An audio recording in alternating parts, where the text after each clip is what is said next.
en esa ciudad, no habrá templo en esa ciudad. El Dios Todopoderoso, el Señor, es el templo de ella y el Cordero. Nos extasiaremos en su presencia, nos deleitaremos con su presencia. Él mismo es el templo. Ahí estaremos nosotros adorándole a Él y deleitándonos en Él. En su presencia hay plenitud de gozo, delicias a su diestra para siempre. Miremos un poco sobre el altar. El altar es lugar de sacrificio. El altar era el lugar de la víctima, donde se ponía la víctima. Y el altar también fue ordenado por Dios, que Dios ordenó que se hiciera el altar a las medidas que Él dijo, con los materiales que Él dijo.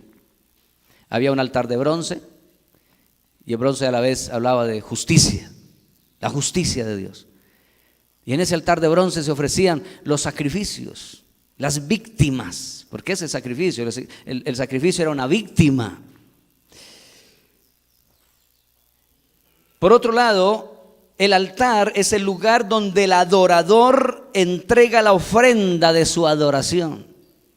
El altar es el lugar donde el adorador entrega la ofrenda de su adoración. Y recuerde que lo que se entrega en ese altar es una víctima. Es alguien que muere, se derrama sangre allí. Es vida lo que se entrega en ese altar. Los sacrificios antiguos no pudieron satisfacer la demanda de la justicia de Dios. Por eso dice la Escritura, en Hebreos está escrito que, y viene tomado desde los Salmos, una palabra mesiánica, cuando dices, holocausto y sacrificios no te agradaron, mas me preparaste cuerpo, para que introduciendo al primogénito en el mundo con un cuerpo perfecto, porque los sacrificios de ovejas, de toros, de vacas, de ovejitas no le agradaron a Dios. Era una cuestión temporal, simplemente. Era algo temporal, eso había de pasar. No te agradaron, mas me preparaste cuerpo. Era necesario un cuerpo de hombre, un ser humano que viniera para hacer el sacrificio perfecto, ofrecido en el altar de justicia, que recibiera por nosotros la justicia de Dios. Por eso Cristo es hecho para nosotros ahora justicia nuestra, y nosotros justificados en Él ante los ojos del Padre. Alabado sea el nombre del Señor.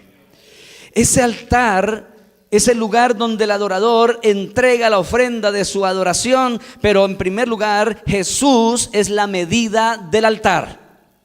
Juan va a medir el templo, pero con la medida de Dios, a ver si ese templo realmente le agrada a Dios, si es un templo aceptable delante de Dios. Pero Juan también va a medir el altar, mide el altar, si ese altar llena las expectativas divinas, si ese altar y lo que allí se ofrece satisface el corazón de Dios. ¿Qué clase de sacrificio ofrecemos sobre el altar? Acabamos de mirar ahora a través de este video y de escuchar que es la rendición, es la entrega. Y se habla de víctima, sacrificio vivo. Hay algo importante que escuchamos en este video, que el problema del sacrificio vivo es que la víctima se puede escapar. ¿Y cuántos andan escapados del altar? ¿Cuántos andan escapados del altar? Porque es que morir no es nada llamativo, ni tampoco, como escuchamos en el video, perder. No es nada llamativo. Hoy estamos llenos desde el mundo mismo. Escuche bien, esto no se habla solo en la iglesia. Desde el mundo mismo nos están hablando de ganar, ganar, ganar, ganar, ganar, ganar. Nada de perder, nada de perder. Es ganar, ganar, ganar, ganar, obtener, poseer. El mundo mismo tiene ese mensaje, y ese mensaje no es de Dios, es del mundo. Y en las iglesias se ha metido lo mismo. Ganar, ganar, ganar. ¿Cómo así que perder? No, pero en el reino de Dios los principios son diferentes. Ofrezcan por las misericordias de Dios sus cuerpos. ¿En qué? Sacrificio vivo, santo, agradable a Dios. Pero cuando dice sacrificio, está hablando de víctima. ¿Qué está diciendo? Que nosotros mismos nos presentemos en el altar de Dios como ¿qué? Víctimas. Que usted sea la víctima que se pone sobre el altar. El problema es que muchos somos muy buenos para hacernos las víctimas, pero no para ser las víctimas. Somos expertos en hacernos las víctimas, pero el Señor nos está llamando a ser la víctima. Que decidamos ser la víctima, que decidamos ser quien se pone ahí sobre el altar. ¿Para qué? Para que lo degüelle, para ser usado en las manos de Dios, ser quemado y consumido como holocausto, que suba y le agrade a Dios. ¿Qué se está quemando en el altar? ¿Qué clase de víctima es la que se pone allí? Una que se pone un momentico pero luego sale corriendo porque ya cumplí. Eso se llama legalismos. Jesús es la medida del altar. ¿Cómo fue Jesús? Como Él es el altar mismo, pero a la vez es el sacrificio que está sobre el altar. El mismo Jesús es las dos cosas. Él no se hizo la víctima. Hay gente hoy en día que sale por ahí diciendo es que Jesús era Dios, claro, Dios que se hizo carne, pero Él que iba a sentir dolor, Él se hizo el que sentía. Él que iba a sentir cansancio, Él se hizo el que sentía cansancio. Él que iba a sentir hambre, Él se hizo el que sentía hambre. Despojan a Jesús de su humanidad perfecta. Creen que le están haciendo un favor al Señor y al Evangelio, declarando que Jesús es Dios, pero nada de hombre. Esos son los que vienen, ese es el espíritu de anticristo que dice que Jesús no vino en carne. No vino en carne, pero resulta que Él sí vino en carne y no se hizo la víctima, Él fue la víctima. Por lo tanto, Él es la medida del altar. Lo que ofrecemos en el altar, nuestras vidas sobre el altar, somos medidos por Jesús mismo. ¿Cuánto realmente estamos ofreciendo sobre ese altar? Pero hablemos un poco de los adoradores. Los adoradores. Los adoradores son objeto de la búsqueda de Dios. El Padre, tales adoradores, busca que le adoren. Los adoradores son objeto de la búsqueda de Dios. El Padre, tales adoradores, busca que le adoren. Los que le adoran en espíritu y en verdad. Es necesario, dijo Jesús, que adoren. Jesús dijo en una ocasión también al pueblo judío: este pueblo de labios me honra, mas su corazón está lejos de mí. Jesús es la medida de los adoradores. Él es la medida del templo, Él es la medida del altar, pero Él también es la medida de los adoradores. ¿Cómo medimos a los adoradores? ¿Porque cantan bonito? ¿Porque tocan perfecto? ¿Porque asisten a la iglesia puntualmente? ¿Porque cumplen con todas las exigencias para servir? ¿Lo medimos? ¿O más bien el Señor lo mide? Con su propia vida, o sea, la vida de Jesús. Hay algunos que son buenos músicos y al compararse con otros que son mejores que ellos, se sienten mal. Dicen, no, estoy en nada. Y está bueno, es bueno para que se mejoren, pues se ayuden a superar y a mejorar muchas cosas, todo para el Señor, ¿verdad? Cuando nosotros medimos con otro que está peor que nosotros, nos sentimos victoriosos.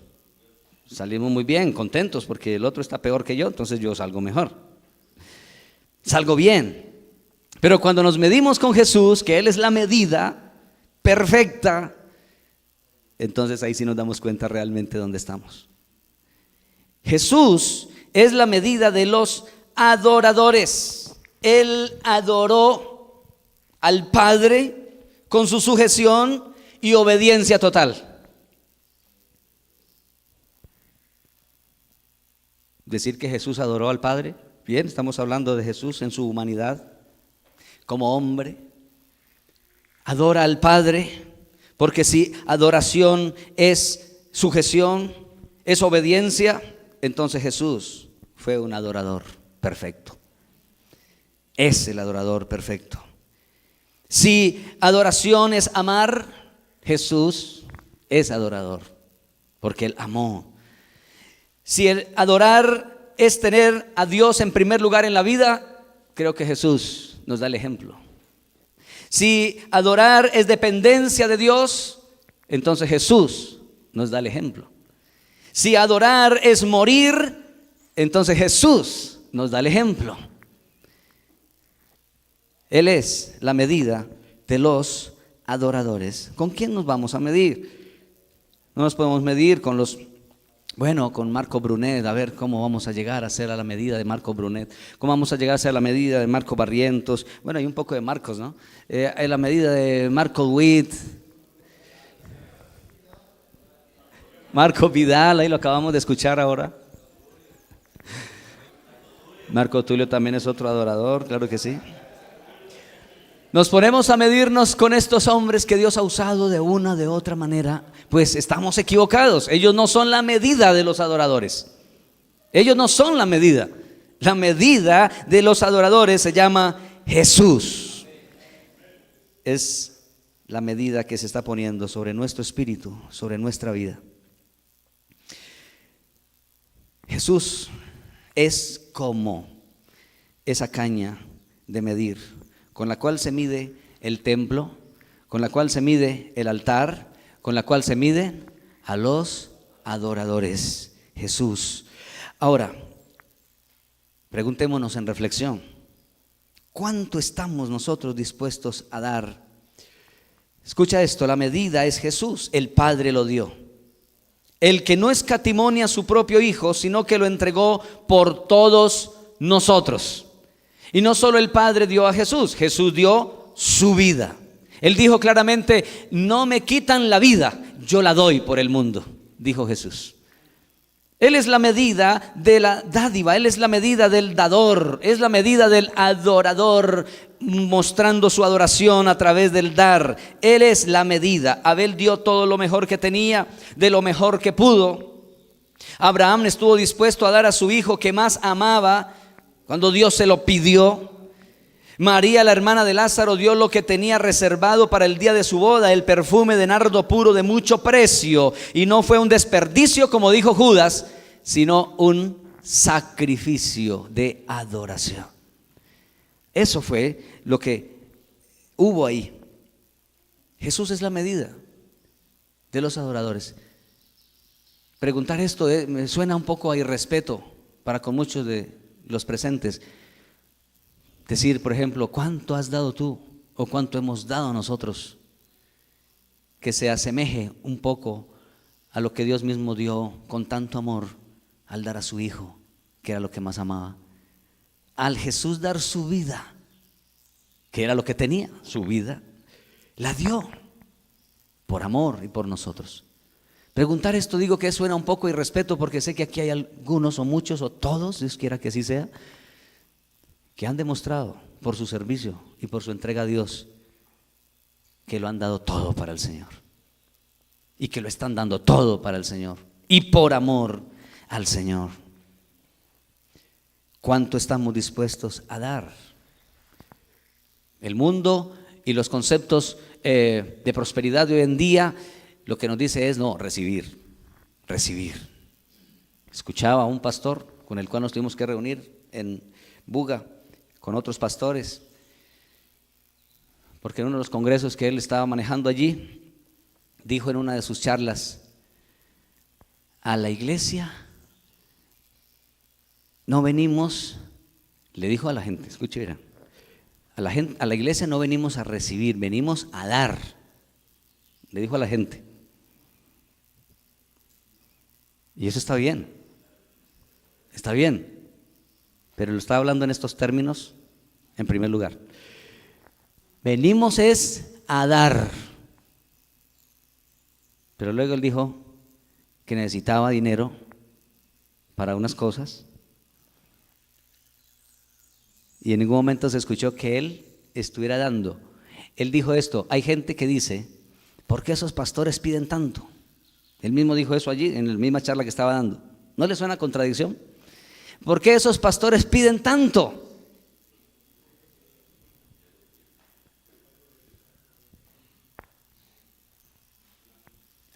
Es que es muy bueno aplicarlo a que otros den.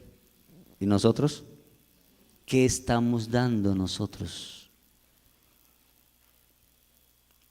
Somos buenos para pedir a los hermanos, a la iglesia, pero nosotros tenemos que mostrarle a la iglesia que nosotros somos primeros, los que estamos ahí para mostrar que amamos a Dios y que lo adoramos, aún mostrando nuestra dádiva. ¿Qué damos nosotros?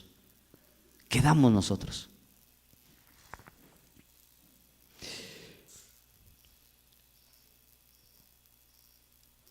¿Qué estamos dispuestos a dar?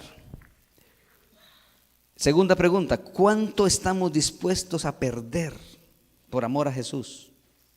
Jesús es la medida. Él perdió su vida por rescatar la nuestra. El que pierda su vida por causa de mí y del evangelio, la hallará. Dijo Jesús. Pablo llegó a entender esto tanto y fue tan profundo en su corazón que él dijo: todo cuanto era para mí ganancia, lo he estimado como pérdida por amor a Cristo. Todo cuanto era para mí ganancia.